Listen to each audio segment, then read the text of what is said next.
ইলাহা ইল্লাল্লাহ লা ইলাহা ইল্লাল্লাহ লা ইলাহা ইল্লাল্লাহ লা ইলাহা ইল্লাল্লাহ লা ইলাহা ইল্লাল্লাহ লা ইলাহা ইল্লাল্লাহ লা ইলাহা ইল্লাল্লাহ লা ইলাহা।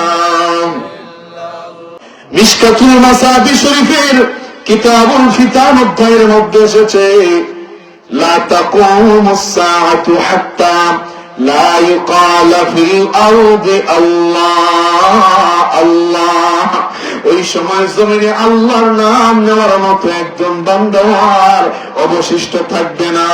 এমত অবস্থায় আল্লাহ দেখে বলবেন, ইসরাফিল, যেহেতু আমার জমিনের মধ্যে আমার নাম নেওয়ার মতো কেউ নাই, তাই তুই জমিনকে রাখার দরকার নাই।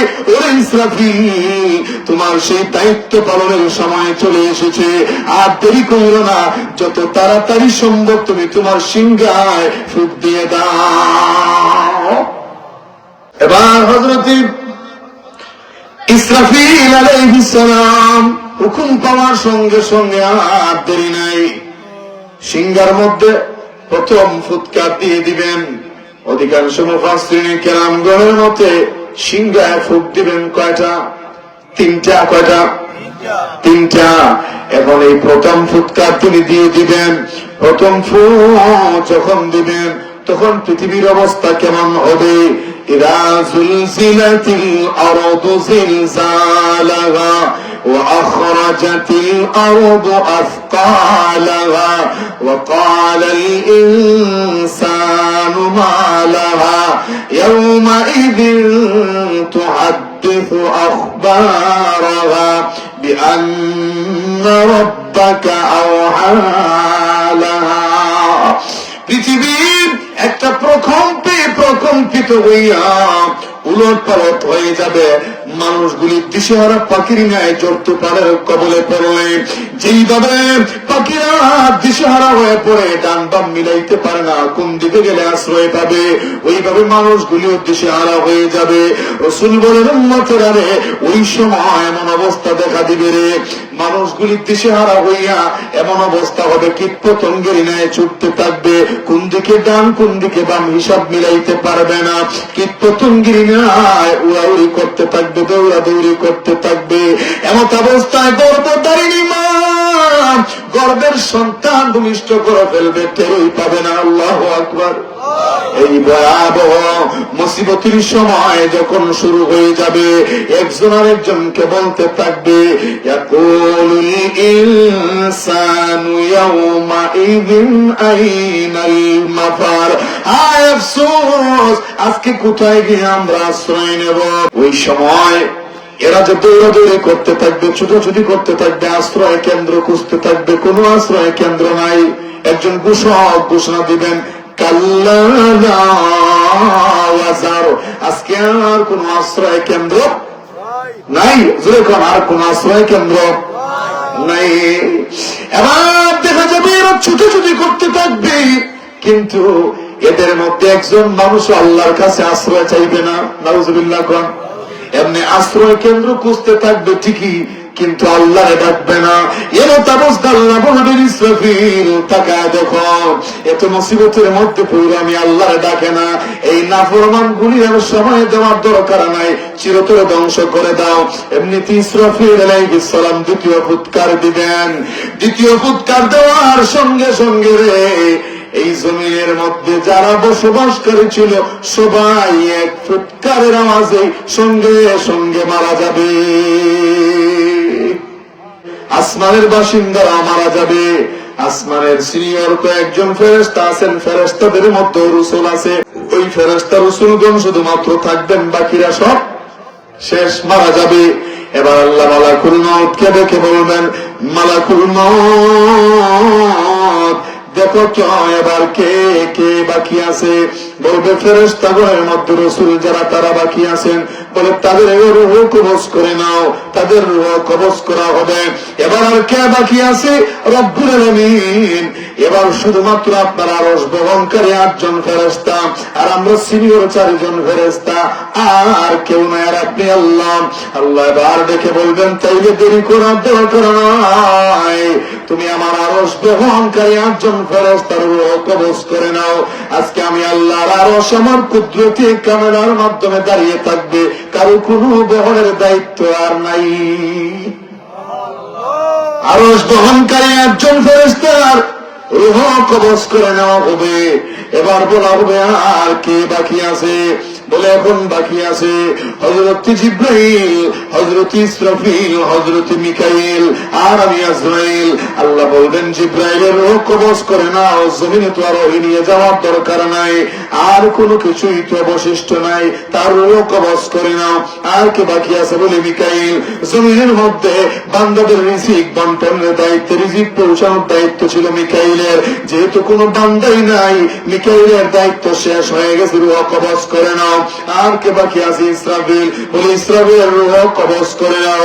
এতক্ষণ পর্যন্ত যিনি সিংহায় ফুঁক দিল, যার ফুৎকারে কিয়ামত হইল, তিনিও কিন্তু মৃত্যুবরণ করা লাগবে। এরপরের মুহূর্তটা আরো কঠিন। আল্লাহ পাক ডেকে বলবেন মালাকুল মউত আজরাইল, এবার বলো তো দেখি আর কে কে বাকি আছে। মালাকুল মউত দেখে বলবে আল্লাহ এবার শুধু আমি মালাকুল মউত আজরাইল আর আপনি রব্বুল আলামিন ছাড়া সৃষ্টি জগতের মধ্যে আর কেউ অবশিষ্ট নাই। এবার আমার আল্লাহ ডেকে বলবেন ওরে আজরাইল, তুমি তো জানো এই পৃথিবীর মধ্যে আমার যত সৃষ্টি আছে সবাইকে মৃত্যুর স্বাদ গ্রহণ করা লাগছে, কাজেই তুমিও তো আমার সৃষ্টি, তোমারও মৃত্যুর স্বাদ গ্রহণ করা লাগবে। এবার তুমি তোমার নিজের রূহটারে নিজে কবজ করে আমি আল্লাহর কাছে সমর্পণ করে দাও। মালাকুল মউত আদেশ পাইয়া একটা চিৎকার দিয়া চলে যাবেন জান্নাত এবং জাহান্নামের মধ্যখানের ময়দানে। জান্নাত এবং জাহান্নামের মধ্যখানে একটা ময়দান আছে, ওই ময়দানের মধ্যে যাইয়া তিনি গড়াগড়ি করতে থাকবেন আর বিকট একটা আওয়াজ দিবেন। রূহটা যখন বের করে দিবেন এই আওয়াজটা এত বিকট হবে, রাহমাতুল লিল আলামিন বলেন ওই সময় যদি সৃষ্টি জগতের কেউ জীবিত থাকতো তাইলে এই আওয়াজ এই সঙ্গে সঙ্গে তার রূহটা বের হয়ে যেত। এই আওয়াজ দিয়ে বলবে মালিক আমি আমার নিজের রূহ কেমনে কবজ করে দিব? আল্লাহ বলবেন তুমি এরাদা করো, সক্ষমতা আমি আল্লাহ দান করব। এবার যখন সে নিজের রূহটা বের করে দেওয়ার জন্য বুকের মধ্যে আঘাত করবে, এত তীব্র যন্ত্রণা হবে, সাকরাত যেটা হবে, সৃষ্টি জগতের মধ্যে যাদেরকে আল্লাহ প্রাণ দিয়েছেন সবাইকে মৃত্যুর স্বাদ গ্রহণ করা লাগবে। আর এই মৃত্যুর স্বাদ বলতে সাকরাতের কথাই বলা হয়েছে। এই সাকরাতের মোকাবেলা সবাইকেই করতে হবে, যার যার আমল অনুপাতে হবে, কারো যন্ত্রণা হবে কম, কারো হবে বেশি। এই সাকরাত যে হবে এটা মহাসত্য, এটা অস্বীকার করার কোনো সুযোগ নাই। কারণ আল্লাহ পাক কোরআনে 26 নম্বর পারা সূরাতুল কাফির 19 নম্বর আয়াতের মধ্যে নিজেই পরিষ্কার করে দিয়েছেন, ওয়াজাআত সাকরাতুল মাউতি বিল হক যালিকা মা كنت منه تحيد। আল্লাহু আকবার। তো মালাকুল মউত আজরাইলের সাকরাত শুরু হয়ে যাবে। এই সময় মালাকুল মউত কেঁদে কেঁদে বলবে আল্লাহ রূহ বের হয়ে যাওয়ার সময় যন্ত্রণা যেহেতু কঠিন হয়, যদি আগে জানতাম তাইলে দুনিয়ার মধ্যে মুমিনদের রূহ বের করে নিয়ে আসার সময় আর একটু আসানের সাথে বের করে নিয়ে আসতাম। এইসব বলতে বলতে মালাকুল মউত নিজের রূহটাকে আল্লাহর কাছে সমর্পণ করে দিবেন। এখন আর কেউ আসেনি বাকি, সৃষ্টি জগতের কেউ আসেনি, আল্লাহ তো স্রষ্টা, আলাদা হিসাব, সৃষ্টি জগতের আর কেউ। এবার আল্লাহ একটা ডাক দিবেন, লিমানিল মুলকুল ইয়াউম, লিমানিল মুলকুল ইয়াউম, লিমান লিমানিল মুলকুল ইয়াউম। এ দুনিয়ার রাজা বাচ্চারা, আজকের রাজত্ব কার? আজকের আধিপত্য কার? আজকের সার্বভৌমত্ব কার? আজকের সর্বময় ক্ষমতার মালিককে দাঁড়াও, দেখি জবাব দাও। এর কারণে হামান, এর নমরুদ, এর ফিরাউন, যারা দুনিয়ায় আমি আল্লাহর দেওয়া ক্ষমতা পাইয়া নিজের ক্ষুধা পর্যন্ত দাবি করেছিলে, ক্ষুধার তো মৃত্যু নাই, আমি তো এখনো জীবিত আছি, তাহলে তোমরা কই? আল্লাহ ডাক দিবেন, দাঁড়াও দাঁড়াও দেখি, আজকে শক্তি সামর্থ্য থাকলে দাঁড়াও। তোমরা যে ক্ষুধা ছিল, আমি ক্ষুধার সামনে দাঁড়াও। কেউ কোনো আওয়াজ দিবে না, কারণ দিবে কেমনে? কেউই তো নাই। কিন্তু আল্লাহ তার রাগটাকে প্রকাশ করবেন, তাদের প্রতি কেমন আচরণ হবে আজকের এই হাসরের ময়দানে ভূমিকাতেই বোঝা যায়। কুজা কারণ, কুজা ফিরাউন, কুজা নমরুদ, শুধু হামান। কুজা কারণ, কুজা ফিরাউন, কুজা নমরুদ, শুধু হামান। কুজা শৌকাতে আজ শাহ, কুজা শৌকাতে আজ শাহ, কুজা তখতে সুলাইমান। আল্লাহুম্মা সাইয়্যিদিনা মাওলানা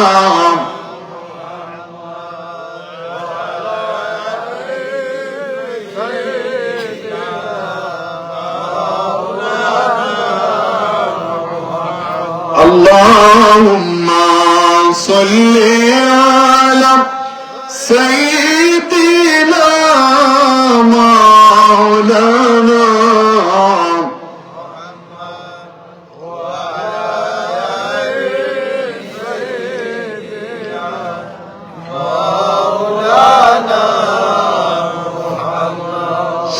আল্লাহ যখন ডাক দিবেন লিমানিল মুলকুল ইয়াউম, দুনিয়ার রাজা বাদশা, প্রতাপশালীরা, প্রভাবশালীরা, দাঁড়াও। তোমরা যারা তোমাদের প্রতাপ দেখাইয়া, প্রভাব দেখাইয়া দুনিয়ার মধ্যে জুলুম করতে, এরকম জালিম আছে না নাই? বিচারের মজলিসে বৈশা সামান্য টাকার কাছে নিজের ইমানকে বিক্রি করে দেয়, আছে না নাই? আল্লাহ তাকে দম দিয়েছেন, জম দিয়েছেন, টাকা পয়সা দিয়েছেন, শক্তি সামর্থ্য দিয়েছেন, ব্রেইনও ভালো দিয়েছিলেন, কিন্তু এটারে ভালো পথে খরচ না কইরা, ব্যয় না কইরা, অসৎ পথে ব্যবহার কইরা, সামান্য টাকার কাছে নিরহ মানুষের পক্ষে রায় না দিয়া, টাকা হলার পক্ষে রায় দিয়া নিজের ইমানকে বিক্রি করে দেন ওলা বিচারক সমাজে আছে না নাই? এখন টাকা পয়সাও লাগে না, এখন টাকা পয়সা লাগে না, এক প্যাকেট আখিস দিয়ে 2টা গ্যাস লাইট দিলেই তোর লগে আমি আছি, আছে না না? আর যদি বিড়ির প্যাকেটের উপরে লেখা থাকে টেনশন, তোর মখলিস তুই করিস না টেনশন, যা করবার করা লাগে আমি নিব অ্যাকশন। দেখতাম আমার সামনে আছে কেটায় দেখায় রিয়েকশন, সামনে আছে ইলেকশন, ঠিক কিনা? কিন্তু ছন্দ আমার বলছে প্রিয় ভাইরা আমার, তাইলে এরকম বিচারক সমাজে আছে না নাই? এই বিচারকদেরকে আল্লাহ ওই দিন রাখবেন, দাঁড়াও দেখি আজকে আমি আহকামুল হাকিমিনের সামনে কেমন বিচারের রায় দাও। এই তোমরা কোথায় যাদের বিচারের রায়ের কারণে, অন্যায় রায়ের কারণে ইয়াতিম সন্তান নিজের বাবার সম্পত্তি হারাইয়া চোখের পানি ছেড়ে ছেড়ে গভীর রাত্রে আমি আল্লাহর দরবারে ফরিয়াদ করেছে, তোমরা দাঁড়াও। যাদের রায়ের কারণে বিধবা স্ত্রী স্বামীর হক হারাইয়া, সম্পদ হারাইয়া, অধিকার হারাইয়া চোখের পানি ছেড়ে ছেড়ে গভীর রাত্রে আমি আল্লাহর দরবারে অভিযোগ দায়ের করেছে, আজকে দাঁড়াও। ওই সমস্ত প্রতাপশালী লোকগুলি কোথায় যারা নিরহ প্রতিবেশী সম্পদ জোর করে দখল কর্তা? দাঁড়াও দেখি তোমরা কোথায় রে যারা দুনিয়ার মধ্যে নিজের খোদা বইলা দাবি কর্তা? কই তোমরার বান্দার, কই তোমরার খোদা? দাঁড়াও, কেউ নাই, আসেনি। আল্লাহ নিজেই জবাব দিবেন, লিল্লাহিল ওয়াহিদিল কাহ্হার। আজকের সর্বময় ক্ষমতার মালিক, সার্বভৌমত্বের মালিক, সমস্ত আধিপত্যের মালিক, ক্ষমতার মালিক একমাত্র আমি আল্লাহ। আর কেউ আসেনি? এবার কেউ নাই। এইভাবে কিছু কাল কেটে যাবে। আল্লাহ পাক রব্বুল আলামিন একটা বৃষ্টির ব্যবস্থা করবেন। আল্লাহ পাক বৃষ্টির ব্যবস্থা করবেন। আসমান জমিনের কোথাও আর কেউ নাই, এখন আল্লাহ একটা বৃষ্টির ব্যবস্থা করবেন। ওই বৃষ্টিটা কি কেমন হবে, কিভাবে হবে, এই সম্পর্কে তাফসীরে আলোচনা আছে। আমি শুধু সারাংশটা বলে যাচ্ছি। আল্লাহ পাক একটা বৃষ্টির ব্যবস্থা করবেন। আল্লাহর হুকুমে বৃষ্টি শুরু হয়ে যাবে। আল্লাহর হুকুম পাইলেই বৃষ্টি শুরু, কোন বললেই ফায়াকুনে পরিণত হয়ে যায়। আল্লাহ বৃষ্টি দেওয়ার ইচ্ছা করলে 3 দিন আগ থেকে আসমান হাস করণ লাগে না, ঠাড়া বিজলি মারণ লাগে না। আল্লাহ চাইলেই সঙ্গে সঙ্গে বৃষ্টি বর্ষিত হয়ে যায়, বৃষ্টি বর্ষণ শুরু হয়ে যাবে। এই বৃষ্টিতে আদম আলী, খতম আলী, রসুলউদ্দি, আলাউদ্দি যে দেন মরা তাসিল ফরা তাসিল সবার দেহগুলো তো হাড়গুলো মাটি হাইয়া লাগছে, এগুলো আবার ওই বৃষ্টি পরনে যার যার আগের মতো দেহ গঠন হইতে থাকবে। আমার বৃষ্টির ব্যবস্থা করবেন, ওই বৃষ্টিতে আবার দেহ আগের মতো গঠন হবে। ওই দেহ গঠন হওয়ার পরে রূহ তখনও দেওয়া হবে না, শুধু দেহ গঠন করা হবে।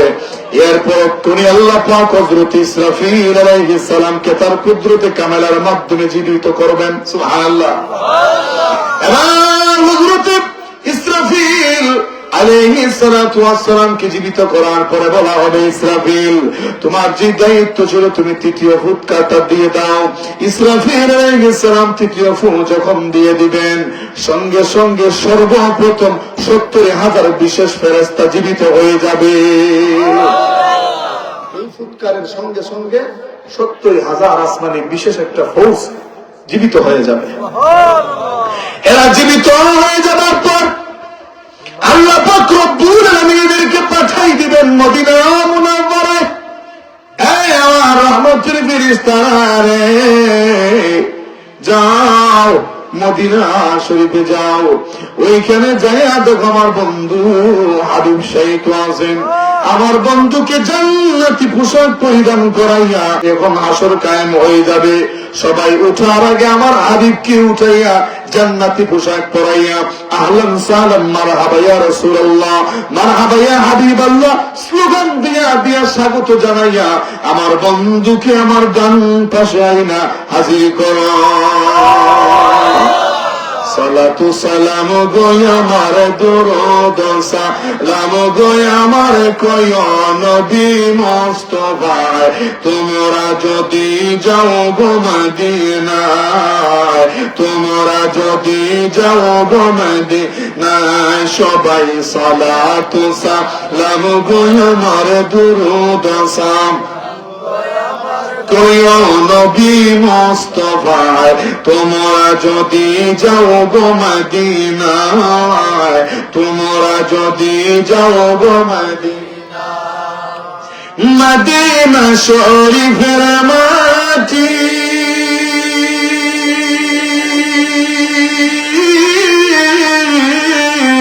চোখে মুখে মুখে মাখিও, মদিনা শরীফের মাটি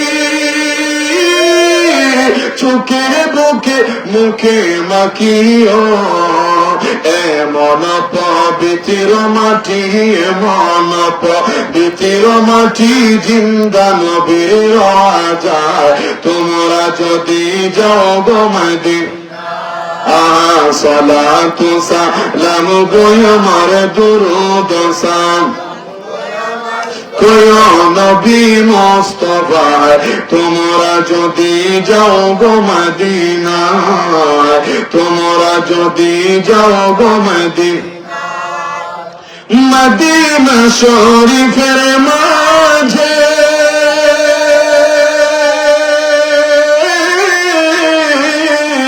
বেহেশতেরি বাগান আছে, মদিনা শরীফের মাঝে বেহেশতেরি বাগান আছে, সেই বাগানে শুয়ে আছেন, সেই বাগানে শুয়ে আছেন দিনের নবী মুস্তাফা।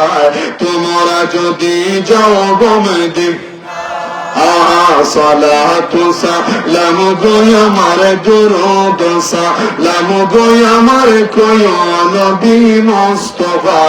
তোমরা যদি যাও গো মদিনায়, তোমরা যদি যাও গো মদিনায়। আল্লাহ যেন আমাদের প্রত্যেককে এই মদিনার জিয়ারত নসিব করেন। বন্ধুগণ, সর্বপ্রথম রাহমাতুল লিল আলামিনকে হাজির করা হবে আরশের কোন পাশে? ডান পাশে। এবার রাহমাতুল লিল আলামিনকে ডান পাশে হাজির করা হবে। হাশরের ময়দান কায়েম হয়ে যাবে। ইসরাফিল আলাইহিস সালামের তৃতীয় ফুৎকার সৃষ্টিগুলোর সবার কানে কানে যে পৌঁছবে, সবাই আগের মতো জিন্দা হয়ে যাবে। ফেরেশতারাও জিন্দা, মানুষও জিন্দা, জিনও জিন্দা, আরো যত মাখলুক যাদেরকে আল্লাহ প্রাণ দিয়েছিলেন সবাই জিন্দা। এবার এই আওয়াজ পাইয়া প্রত্যেকেই যে যেখানে ছিল নিজ নিজ কবর থেকে উইঠা হাসরের ময়দানের দিকে দৌড়াইতে থাকবে। একদিকে থাকবে আগুন, আরেকদিকে কালো ধোঁয়া, পিছনে থাকবে একদল ফেরেশতারা দৌড়াইতে থাকবে। আর একটা মাত্র রাস্তা খোলা থাকবে, যা দিয়ে হাসরের ময়দানে যাইয়া বান্দারা দাঁড়াতে পারবে। এবার দিশা না পাইয়া কোন দিকেই তো যাওয়ার আর সুযোগ নেই হাসরের ময়দান ছাড়া। সবাই হাসরের ময়দানের দিকে দৌড়াইতে থাকবে। হাসরের ময়দানে এসে দাঁড়িয়ে যাবে, কি নেককার কি বদকার কোন পরিচয় থাকবে না। সবাই রে দিশাহারা পাখির না এক জায়গায় জড়ো হয়ে যাবে। এমত অবস্থায় আল্লাহ পাক রব্বুল আলামিন একটা ডাক দিবেন, ওয়ামতাজুল ইয়াওমা আইয়ুহাল মুজরিমুন। যখন দেখা যাবে নেককার পরহেজগার আর বদকার পাপিষ্ঠরা এক জায়গায় দাঁড়িয়ে গেছে, আমার আল্লাহ দেখে বলবেন, ওয়ামতাজুল ইয়াওমা আইয়ুহাল মুজরিমুন। এ পাপিষ্ঠরা রে, তোমরা আমার নেককার পরহেজগার মুত্তাকি ঈমানদার বান্দাদের কাছ থেকে পৃথক হয়ে যাও। কারণ হলো তোমরা তারা এক নয়। রাতের গভীরে তোমরা যখন নাক দেখে ঘুমাইতা, এরা গভীর রজনীতে ওইটা আজকের এই মহা মুসিবতের দিনের ভয়ে, আজকের এই দিনে নাজাতের জন্য আমি আল্লাহর দরবারে ফরিয়াদ করত। তোমরা যখন সকাল 8টা 10টায় ঘুম থেকে উঠতা, এরা তখন রে ঠান্ডা পানি দিয়ে ওযু বানাইয়া ফজরের জামাতে দিয়ে শরীক হইতো। কাজে তোমরা তারা এক নও, যত তাড়াতাড়ি সম্ভব তোমরা তাদের থেকে পৃথক হয়ে যাও। এই ঘোষণা যখন দেওয়া হবে, হাসরবাসীরা তরতর করে কাঁপতে থাকবে, নেককাররাও কাঁপতে থাকবে। নেককাররা কেন কাঁপতে থাকবে? ভয় পেয়ে যাবে, না জানি রে মালিক দুনিয়ায় যে নামাজ আদায় করেছিলাম এই নামাজ কবুল হয়েছে কিনা, দুনিয়ায় যে রোজা রাখতাম এই রোজা কবুল হয়েছে কিনা, দুনিয়ায় যে হজ আদায় করেছিলাম এই হজ আমার আদায় হয়েছে কিনা, দুনিয়ায় যে দান সৎকা করেছিলাম এই দান সৎকা কবুল হয়েছে কিনা, এই ভয়ে তারা তরতর করে কাঁপতে থাকবে। আল্লাহ দেখে বলবেন, ফেরেশতারা রে দেখো, আমি তো ওয়াদা দিয়েছিলাম, লা খাউফুন আলাইহিম ওয়ালা হুম ইয়াহজানুন। আমি তো আমার বন্ধুদেরকে, আমি আমার নৈকট্যশীল বান্দাদেরকে একটা ওয়াদা দিয়েছিলাম, এরা যখন আমার দরবারে ফরিয়াদ করত, রব্বানা ওয়াতিনা মা ওয়া'আদতানা আলা রাসূলিকা ওয়া লা তুখজিনা ইয়াওমাল কিয়ামা ইন্নাকা লা তুখলিফুল মিয়াদ।